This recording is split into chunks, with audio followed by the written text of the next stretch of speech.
if we can record it, that would be great. All right. Closed captioning, I'll try. Okay, there should be a little option to just enable that, but yeah. Anyhow, yes. So yes, on Wednesday, in the statewide Indivisible Illinois call, we did a screening for the upcoming movie, The Price of Freedom, which is going to be out in somewhere in the next week or two. It'll be out to HBO Max and other places. So if you haven't seen it, I recommend seeing it. A lot of what it is about the history of the NRA and kind of how it turned in from something that was encouraging safe practices for hunting and encouraging hunting and those types of things, and turned into the political behemoth that we've come to know it as, and kind of go through the whole history of that and how at each point along the way, they just keep doubling down to the point where we're now at, where the idea is, it feels almost like, okay, as soon as a child is born, hand them a gun, type of a thing. We're not quite there, but it feels we're almost there anyway. But anyway, no responsibilities, just, anybody who wants a gun can have a gun, no training, no nothing. And so it's for those of us that don't think that's the way that this should be, and think that actually there are responsibilities that come with some of these rights and things that people should be done to put proper regulations around it. It's disheartening to some degree. At the same point, as we had a little bit of a conversation, and Sarah was starting to get into a little bit at the end of right after we watched the movie, there are some positive opportunities for change at this point in time. I guess I would like to start this with we were talking, I briefly mentioned this to Sarah ahead of time, but talking a little bit about, they sort of end they don't include some of what's gone on in the last couple of years regarding the NRA and kind of where the NRA is now. So I'm just wondering, Sarah, if you could kind of just bridge the gap from what was sort of at the end of that movie, which certainly the NRA is still a threat and is still something we need to be concerned about, but right now they do seem to be having some struggles. Yeah, so I think everyone here has seen the film. So what it really rightly, I think, focuses on the NRA, because most people don't understand how we got to this point, where the interests of the gun lobby really always seem to kind of win out in our efforts to get policy change, definitely at the federal level, in many states, but thank goodness not in ours. And there are a lot of states where we're seeing a lot of progress on gun safety legislation, but there are still just as many states where we're not. And we're not seeing a lot of progress at the federal level. And that is because of what you see in the film, right? The effectiveness for the last 40 years of the NRA at really becoming I don't really think there is a more powerful lobbying group in this country, and probably ever has been. And it's all tied back to their ability to get everyday people who agree with their message to vote. Vote, right? What has happened in the last, I would say, like 18 months is the NRA has gotten into a lot of legal trouble. So the state of New York, which is where the NRA is incorporated, they elected a very progressive attorney general a couple of years ago, and she has opened an investigation into their practices, which are corrupt up one side and down the other. And there's a sort of internal war going on within the NRA system.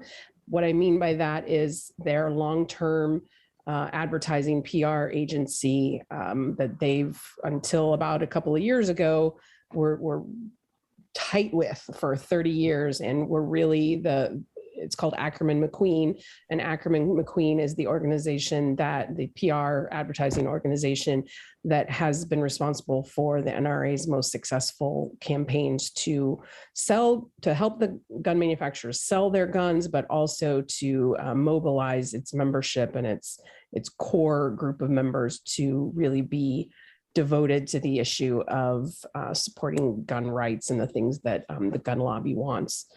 About 2 years ago, 18 months ago, something went very wrong between Ackerman McQueen and Wayne LaPierre, and it involves Oliver North. I'm going to, we could do a whole day on this.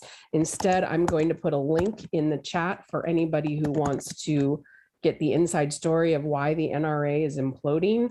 And it's a podcast. You may have heard of the podcast itself. It's called Gangster Capitalism.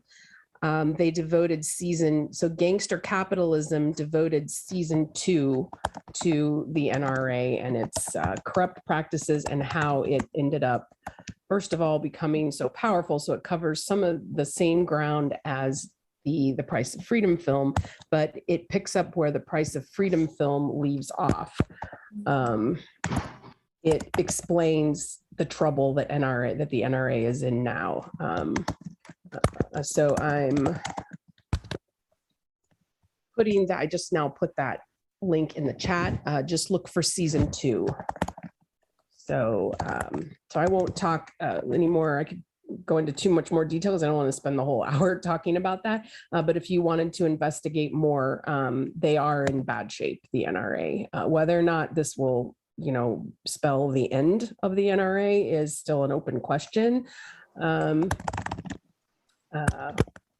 It's still, they're still a powerful lobbying force. They are, yeah. I assume they're still doing their rankings of the politicians and all the grading and all the other stuff that still matters. And then you mentioned another group that we need to be concerned about as well. Right, and that is the National Shooting Sports Foundation, which I just put the name of in the chat. And I'm trying to speak simultaneously while I find their website for you. These guys are very bad news because they're a lot smarter and sneakier than the NRA. They fly under the radar, and what they do is I really see them as a Trojan horse. And what I mean by that is they are successful at legitimizing what they're doing by using other organizations that appear to be about increasing safety. So, for example, the American Foundation for Suicide Prevention, there are a lot of folks, even within the grassroots gun violence prevention movement, who think that the American Foundation for Suicide Prevention is a well-respected and good organization. It's not. It takes all of its funding from the National Shooting Sports Foundation. And that is why they play down the role of firearms in suicide, which is particularly egregious because 2/3 of all gun deaths are suicides. And 90% of all suicides by firearm are committed by white men between the ages of roughly 40 and 80. And that is also the core membership of the NRA and its base. So it is, or the gun lobby in its base. So it is no accident that NSSF has really used the American Foundation for Suicide Prevention as a Trojan horse, because they don't want the American Foundation of Suicide Prevention or any other suicide prevention activists talking about the role of firearms, because if they highlighted it, it would shine a spotlight on the fact that their very members are the ones most at risk of suicide by firearm, the firearms that the gun manufacturers and the gun lobby have helped sell them. So it's the NSSF is much sneakier. It's much scarier. We're far more concerned about them than we are about the NRA. They are responsible for tanking the nomination of David Chipman, who was Biden's choice to lead the Bureau of Alcohol, Tobacco, and Firearms. They spent tens of millions of dollars to defeat his nomination over the past 6 months, and they succeeded at it because those of us who spent the last 6 months advocating to support David Chipman's nomination, we don't have that kind of money. And all I have is my weekly Luncheon Lobby events, which we spent every week for the last 6 months calling Congress and asking them to vote for David Chipman's nomination. Unfortunately, there are a handful of moderate Democrats who care more about their donations from their local National Shooting Sports Foundation representatives than they do about saving lives. And those are Democratic legislators in Congress. So very disappointing. All it took was one Democrat not to vote for him. And that's what killed his nomination, which is truly tragic for our movement, because David Chipman would have been the first permanent director of the ATF since 2013. And even in 2013, we only had one for a few months. And that is by design. The corporate gun lobby, the National Shooting Sports Foundation, the NRA, they want to keep the ATF weak, because they want the illegal trafficking of firearms into underserved communities to continue, because the higher the violence is in Englewood, Austin, Waukegan, Round Lake Beach, the more likely it is that people in Barrington and Libertyville and Oak Park will buy guns. So it's all, we're nowhere. I mean, the NRA may come to an end. I hope it does, but the fight's not over. All right, thank you, Sarah. Yeah, we could spend the whole hour Good. talking about national issues, talking about these organizations. I do kind of want to get a little bit more rounded and kind of talk a little bit more about some of what's happening somewhat at the more local level, whether it's at the state or even down at the school boards and levels. And so toward that, it's like in the film, they certainly talked about and brought up some of the stuff that had happened with Sandy Hook, and we're nearly a decade from that, since that fateful day when I think, at least for myself, I always knew this stuff was out there, but I didn't realize just how pervasive it was until I saw how nothing happened after Sandy Hook and so forth. So I think it's one of those where I think it's worth looking at. So with nearly a decade since, okay, we haven't been able to do anything at the federal level. What's happening, good, bad, otherwise, at the school, what's happening in our schools, and certainly specifically what's happening in our schools here in Illinois. And to that, I guess I'd like to sort of leave an open-ended question to Jim to kind of update us on some of what's, a little bit of the history of that, and a little bit of where things are, what are things that we need to be aware of and concerned about at present. Yeah, thanks, Jonathan. Yeah, one of the things in the film that caught my attention was right after Sandy Hook, when LaPierre was finally commenting about the incident, was he used the phrase, and I don't know if it's the first time that he used it, but he did use it, that the only thing that stops a bad guy with a gun is a good guy with a gun, implying that we need to arm teachers. And that has persisted. The last 4 or 5 years, there's a group in Illinois for all the school boards. It's called the Illinois Association of School Boards. They meet once a year in November. And for the last 4 or 5 years, they have had a resolution. They have proposals on what kind of legislation are we going to support this next year. And every year there has been a proposal to arm teachers. And not just teachers, but any school employee. As long as they have a concealed carry permit, they can bring their firearm into the school.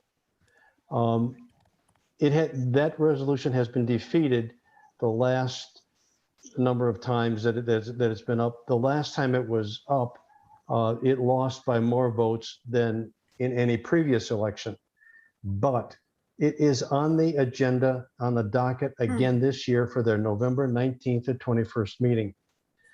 So how does this work? Every school board gets one vote. The town that I live in has a consolidated school district. So that means K through 12, it's one school district. So my town gets one vote.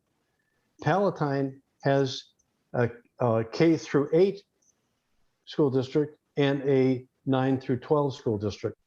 So they get 2 votes. So what we have to do, we have to talk to our school boards and convince them that this is not a good idea. You do not want guns in schools. A couple of years ago, we made little badges that basically showed that said no guns in schools, and we passed them out. Students even wanted. I gave these buttons to students. Here's the issue. Every time that I've talked to a school board about arming teachers, what I say is that means you have allowed a shooter in your school and shooting has started. That's too late. If you think a teacher is going to pull a gun out and start shooting when when students are in class, the teacher is supposed to be protecting the students. if they start shooting within the schoolroom, handguns are not very accurate and bullets ricochet. The kids are in the school room. Kids will get injured. So every time I talk to a school board, I say what your focus needs to be on keeping the shooter from even entering the school in the first place. And here in Barrington, a couple of years ago, they took that to heart. They reinforced the entrances at all the schools. Wheeling did the same thing. Palatine's doing the same thing. I'm not sure about Arlington Heights, but I know school districts are doing that. So we can turn this around, but on this resolution, it's resolution 2, the Illinois Association of School Boards wanting to arm teachers. Let me explain the logic. The logic, this is being proposed by a downstate school district every year. The logic is our schools are too far away from the first responders. So first responders will take 15 to 25 minutes to get here. So we need somebody that can take care of the shooter when they're in the school. Again, don't allow the shooter to come in the school in the first place. But that's the logic. And a lot of the school boards that I've talked to was like, well, we don't want to prevent the downstate schools from allowing their teachers to defend themselves. The trouble is, once you pass that legislation, it doesn't apply just to downstate schools. It applies to every school district in Illinois. And we do not want that to happen. Now, most of the school shootings, Jonathan was pointing out earlier, happen in the suburban areas. They don't happen downstate. So it's okay, this downstate school district is proposing it, but who is it going to affect? It is going to affect the people especially the metro area. The other thing I hear is we don't have gun violence in our community. I heard that from all kinds of representatives who have to vote on these bills. I talked to people that live in Dixon, in Rockford, in Champaign, in East St. Louis. Guess what?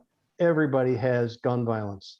And especially, I've got quotes from the Rockford police chief, things that were in the paper in Champaign.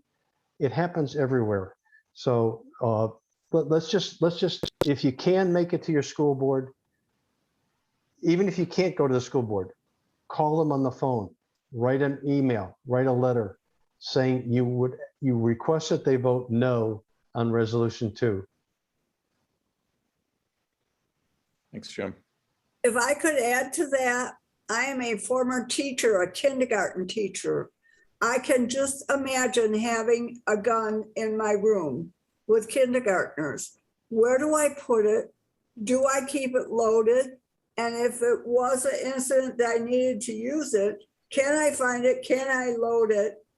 And all I see is a high percentage of accidental shootings in a school by giving teachers and personnel guns. Yeah, Marjorie, I agree. But my wife is a teacher, and when she hears this, her comment is, so many teachers that she worked with can't remember where they put their coffee cup. I know, that's what I was gonna say. I had just had reading classes then. And I was like, okay, kids, teacher put their reading glasses down. Yeah. Can we all find them? And so it's just, the whole logistics, where would I put it? If it's in a locked drawer unloaded, by the time I got it unlocked and, armed, and then not knowing exactly what to do, or is it a big pop outside of a car crashing? I think there's just too many things that could happen and go wrong by having guns in school. I'd like to just point out there's a line in the movie. Yeah, I was just going to add one good piece of legislation that Illinois passed this year is they can no longer have active shooter drills when the kids are present, where they run through the school, pound on the door, pretend that shoot blanks and stuff. They cannot do that anymore. They can only do that when kids are not present. Good. I was just also going to point out, you may remember in the film, in the section where they were talking about Trump's response to Parkland, right? At first, he acted like he was interested in some reforms, and then he got a talking to by the NRA, and he changed his tune the next day. And the next day, he announced that the best thing that we could do is arm teachers. And what they don't make really clear in the film, which I wish they had, although it's implied, but I wish they'd made it very clear, that was a deliberate attempt to sell millions of more guns to school districts across the country. That's what that was about, right? They never miss an opportunity, the gun lobby, the NRA, and the National Shooting Sports Foundation. They never miss an opportunity to take something that's happened, whether it's a tragedy or some other event, and turn that into a way to sell more guns if they can. And that's what these state initiatives, like the one Jim has been discussing, that's why it comes up every year. We defeat it every year, but every year it keeps coming up because the gun lobby is going directly to that school district in downstate Illinois, like it is to school districts all across the country, and telling them, encouraging them to do exactly what they're doing. And then we go through the same thing every year and have to mobilize to shut it down. That's not, they're not successful at shutting these things down in many other states, right? So the NRA and the corporate gun lobby is able to help manufacturers sell more guns, because imagine how much money the manufacturers would make, and therefore the corporate gun lobbyists and elected officials who get donations from them. Imagine how much money they would make if we armed every teacher in America. That's what this is about, is selling more guns. Well, and there's several great points here. I certainly want to pick up on that one in terms of, okay, there's been a new tragedy. Okay, sell more guns. Oh, okay, things are getting better. Okay, it's a non-issue. Oh, a Democrat was elected, sell more guns. It's always, everything is either do nothing because it's going to get better on its own, or sell more guns. And those are the only options. And it's, and obviously we know that's not, as the only country on earth that has this level of magnitude of problem like this, that's not the right solution. It's actually a very simple strategy on their part, right? Do nothing, right? If in the face of a tragedy, so that we don't change or make any changes to their ability to sell lots of guns that are already in place, and then take every opportunity to create more opportunities to sell more guns. It's actually a pretty simple strategy. And when you have millions of dollars behind it, it's fairly easy to carry out after 40 years of laying the groundwork, right?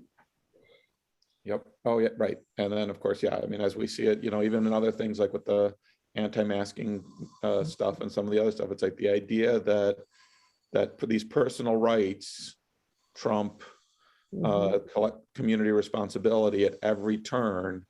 And there is a huge segment of the population that believes that. And I don't know if we can go back to Harlan or whatever his name is. Harlan Carter.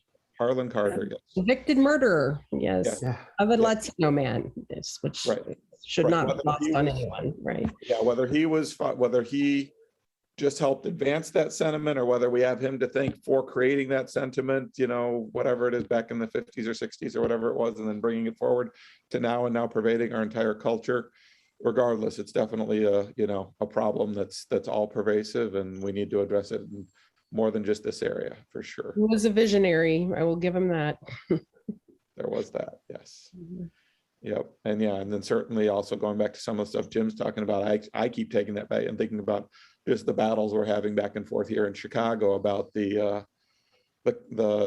armed guards in our schools and some of the other stuff going on with that, and just how ridiculous even that is, and how it's, so we're getting rid of the people who can, the counselors and social workers and so forth. We can't fund them, but we can fund to put more armed guards in our schools to create more, which seem to create more danger for our kids than safety. At least it feels that way from a lot of what where things are at. So even that, but it's I guess. So it's marginally better than having, than what Marjorie was talking about in terms of the teachers trying to do stuff. But even so, it doesn't solve the problem. And it's just, again, a way to instill more fear and sell more stuff. But yeah. We've been to Palatine School Board, some more than others. I've been to one in support of some girls who are members of March for Our Lives in the Palatine area.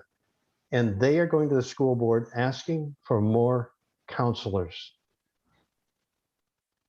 which, so here's March for Our Lives. As you said, Jonathan, why are we putting guns in the schools rather than putting somebody in? So the attitude is we would rather shoot the kid rather than put the resources in place to save the kid. I mean, and I've talked with administrators in school districts, and they know who the problem kids are, but they say we don't have the resources to help them. And so this is the other side of this. There are resources and we need to put that in place to help these kids. Let's not plan to shoot them when they become a shooter. Let's keep them from becoming a shooter in the first place. Jim, I really think you've got a whole new program based on all of your experience to really focus on that. I mean, I think we could get a lot of support if, we do a dollar for dollar comparison. Okay, if you were to do this, you're profiting the gun manufacturers by arming all the teachers. But if you arm the teachers with more resources, with more knowledge, and you simply arm the schools again with more supportive services, then we'll get to the root causes. I'm going to be, giving a shout out to our event tomorrow, at which Sarah will be speaking, taking a look at Senator Durbin's Chicago Heal initiative, and they're, working with the hospitals. So I would really love to see if in your work, maybe we begin to make contacts, and I've got them, of course, right? Lutheran General, Northwest Community Hospital, to get them involved in this discussion. That would be a great idea. You've got Good Shepherd but get all the hospitals, take from the Chicago Heal Initiative, everything that they're doing, because it's all spelled out, and then see how that might impact what you're trying to do, just to get more voices into the reason, the logic that you're bringing. Yeah, one thing. So one of the recent school board meetings for Barrington that I sat through just a couple of weeks ago, they explained Barrington is actually being proactive in this area. They are hiring more counselors, more school psychologists or psychiatrists. I forget the right word, but and people that can help the kids. And I did canvassing a couple of weeks ago, asking people, what do you think your biggest problem is? What are you most concerned about? And I had a list of 10 things. One was gun violence. And I was doing that canvassing right here in Barrington. 3 of those people said gun violence in Barrington. That to me is very telling that even out here in the suburbs, people are still cognizant of the gun violence. So. But the key thing for people like us who live in these areas is we need to communicate to, say, the people in Barrington that you just described, Jim, who are concerned about guns. We have to communicate to them why they have to worry about guns in their community because of the gun violence in underserved communities, right? Yeah. Their neighbor has 20 guns in their basement because of a decades-long propaganda campaign by the gun lobby using fear of people in Black and brown communities to sell more guns. We have to connect those dots for people, because if we don't, the folks in Barrington think somehow their problem with gun violence, the one they're concerned about, is somehow either caused by the people that are doing the violence in underserved communities, or they think that violence in underserved communities is somehow not related to the problem of gun violence in Barrington, right? We have to connect those dots for people, because you can't just say, okay, we're going to end school shootings. we don't have that luxury, right? We can't end school shootings without first working to reduce the gun violence in underserved communities. And how do you do that?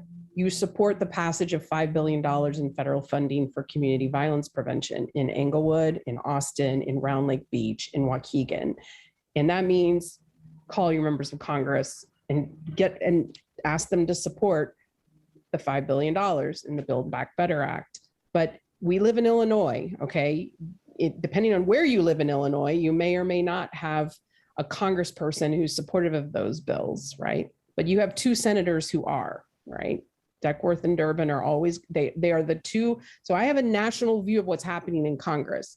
Durbin and Duckworth always, 100% of the time, both of them always vote the way we want on gun safety initiatives at the federal level.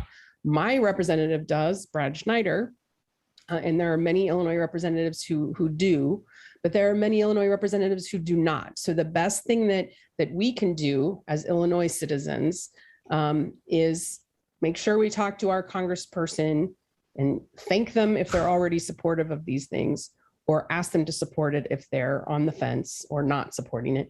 But then here's the key part, because we live in Illinois, we have to get people in other districts in other states to do the same thing. So if you have friends and family in other states, you need to ask them to contact their members of Congress and their senators and ask them to support the $5 billion in federal funding.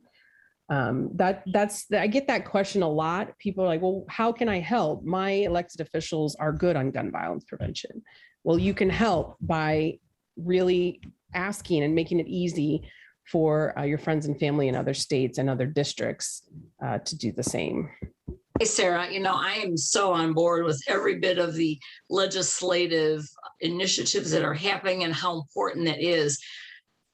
And yet I want to say that according to the Chicago Heal Initiative, we can do both. And one of the opening remarks that Senator Durbin makes in the initiative is that we can't legislate away gun violence. We have to go to the root causes. So I think there is nothing more important than what you're doing. Nevertheless, I go with what Jim. So I'm not an either or. I'm like, we can do both, because the most important key component of all of this is at least creating strength and resilience within families through the mental health services, through growing awareness and understanding of gun suicide, domestic violence, which we will be doing tomorrow at 7:00, with you helping us with all the legislation that's going on. So I think people are often drawn to getting involved legislatively, or oftentimes they're wired, probably like me, to support the legislation work. But I kind of want to go into that whole social, psychological, community, effort. I guess maybe like Marjorie was a kindergarten teacher, right, Marjorie? Right. And so from an educational point of view, we see as educators what's going on in the classroom. We see the teachers, we hear the fellow teachers, we see the families, and we know that this all begins very early. I believe they've indicated that some children, Marjorie, by the time they're 8, what you see in an 8-year-old oftentimes is what you're going to see as a teenager. And I know there is an amazing man. I've got to give Xavier McElrath Bay, just look him up on YouTube, everybody. He has a foundation called No Child is Born Bad. He grew up in a very, very difficult situation. And he was arrested and sent to prison at 13 for being an accessory in a murder. He transformed his life. And I think he spent 14 years in prison. And he's come back to talk about restorative justice and really about the support that we need to offer communities, as Senator Durbin is offering through the Chicago Heal Initiative, and working with partners, the hospitals, the educational system, the mental health system. So if we've got folks doing that, then Sarah, there are folks doing the legislative work that is so important that you're doing. And I think it's not an either nor. It's let's do it at the same time, which is kind of what we're seeing going on in Congress, the progressives versus the moderates. Anyway, Sarah. I agree completely. And I talk all the time about how legislative change is not ultimately what we need. Although it's important, what is more important is cultural change. And that only happens through relationships, and you only develop those through proximity.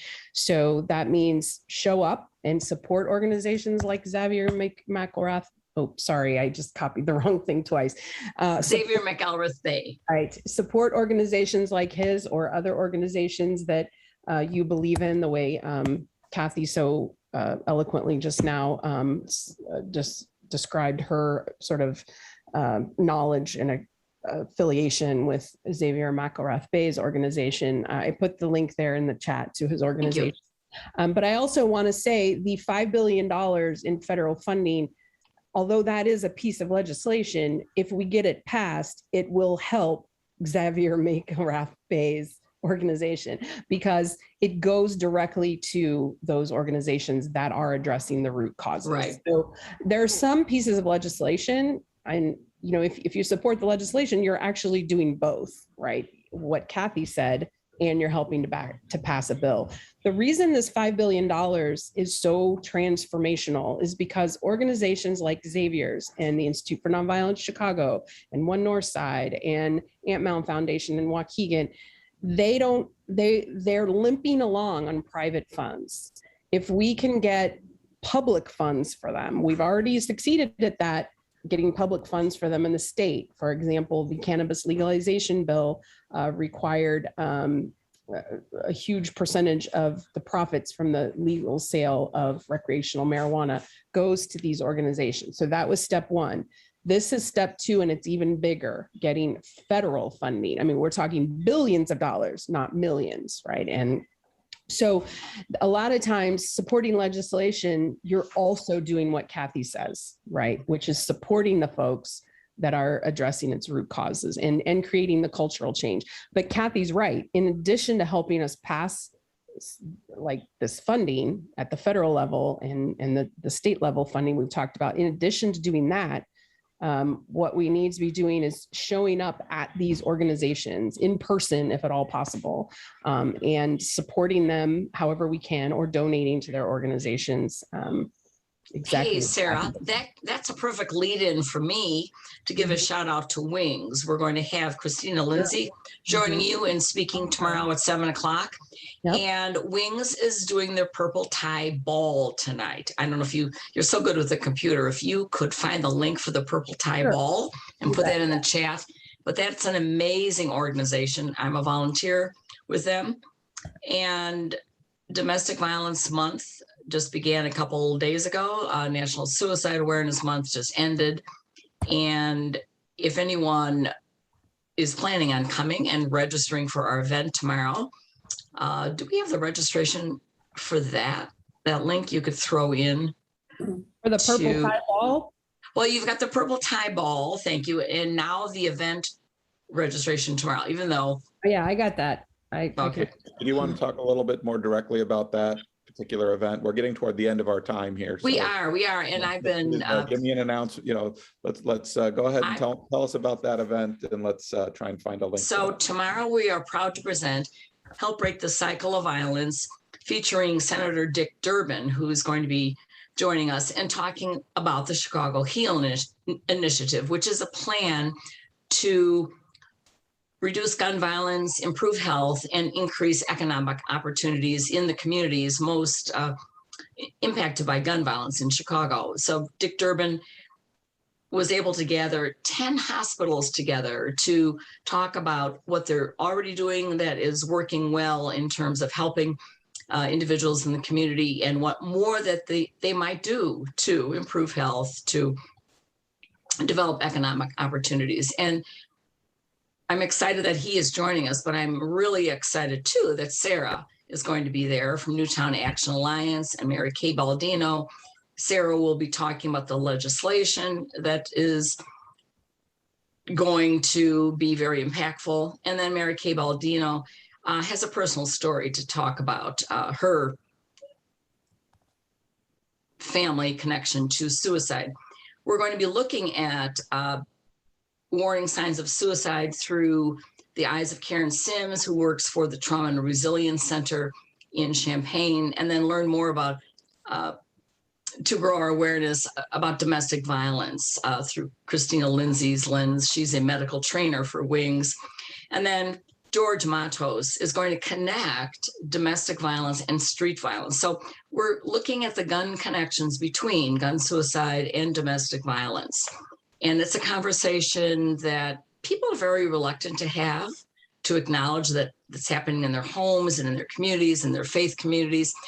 And I'm just so excited that we have this opportunity to get this out to the public, to all those who will be coming tomorrow, that we can talk about this and we can do something about it. So thank you so much. I hope everyone who's listening will be able to join us.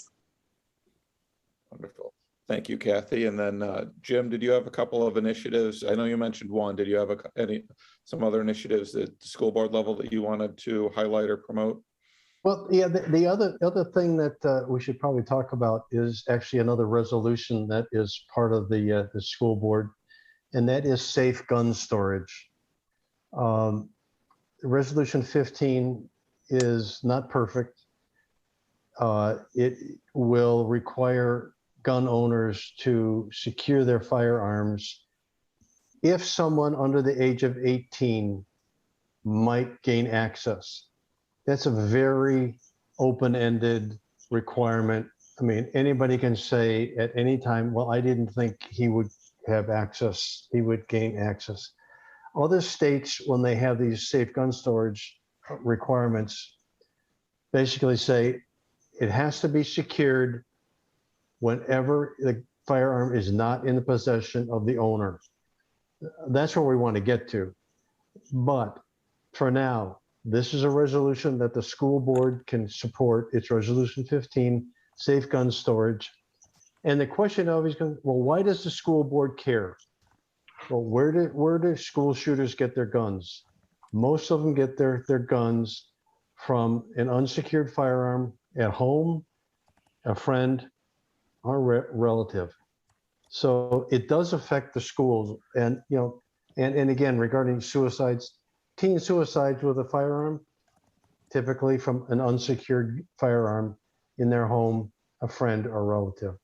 So it does impact the school boards. And that's why this Illinois Association of School Boards has this resolution. It was proposed by a school district in Glen Ellen. So it makes sense. So if you're ever going to talk to your school board, talk about resolution 2, no. Resolution 15, yes. Okay, thanks, Jim. And then Sarah, I'm not sure if you had other announcements or if you just wanted to talk a little bit about your weekly Luncheon Lobby or how it is, but at this point, I'll turn it over to you for whatever announcements you may have. Okay, thank you so much. Yeah, so like I said, every Monday from 11 a.m. to 1 p.m. Central Time, I host virtual nationwide grassroots lobbying events for Congress. We call each week either all of the members of the House or all of the members of the Senate, and we ask for them to support federal level gun safety bills and or initiatives. By initiatives, I mean things like the nomination of David Chipman, which unfortunately did not end the way we had hoped, but we do something like that every week. It's 2 hours long, but you do not need to join for the entire 2 hours. You can just join whenever you're available, even if you only have like 15 or 20 minutes. If you can make a few calls with us, it helps us reach our goal every week. What we do after making those calls every Monday is we follow up with requests to meet one-on-one with the gun policy staffers of the senators and representatives, and then we ask them directly to their face for their support on things like universal background checks, an assault weapons ban, $5 billion in funding for community violence prevention. The list goes on and on and on. And so you can join anytime. It's very easy. And we really need everyone's help. So I've got the general description in the chat. I put the link for this Monday's Luncheon Lobby. Now, this Monday is unusual. We're not making phone calls. We're screening the price of freedom. So you've all seen it. I don't know if you want to see it again. You're welcome to join us this Monday. But if you don't need to see it again, then we'd love it if you join us for the October 11th Luncheon Lobby, and that registration link is right here. So on October 11th, I'm not sure what we will be calling on, but we will be calling on something because we do every week. And it's really making a difference. For example, we're following up those phone calls each Monday, like I said, with requests to meet in person. With gun safety or with gun policy staffers at senators and representatives' offices. And we're averaging 4 to 6 of those meetings every week. So we're really getting results, and there's really there's no easier way to talk directly to the members of Congress. And one question that I get a lot is I thought I'm not supposed to call elected officials who aren't for whom I'm not their constituent. That is generally true. That is a generally correct maxim of political advocacy and organizing. However, this is a little bit different because Newtown Action Alliance has been doing this for 9 years since the shooting at Sandy Hook, which means the staffers at the Senate and House Representatives offices, they know us. And they take our calls almost all the time. And they agree to meet with us because of the 9 years of reputation building that Newtown Action Alliance has done. So there's no other way to have a direct impact, a more direct, authentic, and genuine connection with elected officials in Washington than this, other than going physically to Washington, D.C. and knocking on their doors at the Capitol, right? So please join us, and mainly please share this with your groups, friends and family, anybody you know who really wants to help reduce gun violence. Thanks. Wonderful. Thank you. Kim, any final closing things, or are we all set? We just hope to see you all tomorrow evening so that we're looking for a very successful event. So thank you very much for your support. And yes, Marjorie.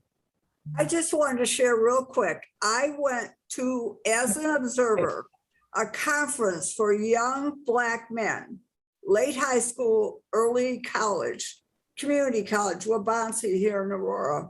Mm-hmm. And at the end, being the guys, legs apart, looking at the floor. And I just threw out there, I said, what if we had a place where you could just go and hang out? And we'll get a bunch of older people just to provide pop and potato chips, and we're not going to sign you up for anything. And every one of them lifted their head and looked at me and said, you would do that? Wow. And I did the same thing at IMSA, the Illinois Math and Science Academy. Mm-hmm. And all the kids looked, you would really do that? A place where we could just go hang out? And I said, yeah, we'll have stuff. If you need info, it'll be there, but you just come and be yourself. And they all looked up. Wonderful. All right. Well, just let us know any time that we can be of support in any way, in any programs that you may have that's involving children of color and underserved communities. Thank you very much for all that you do, Marjorie. You're welcome. And with that, I believe that's it for the day. And everyone have a wonderful weekend. Thank you. Okay. Thank you. All right. Bye-bye. See you tomorrow. Bye-bye.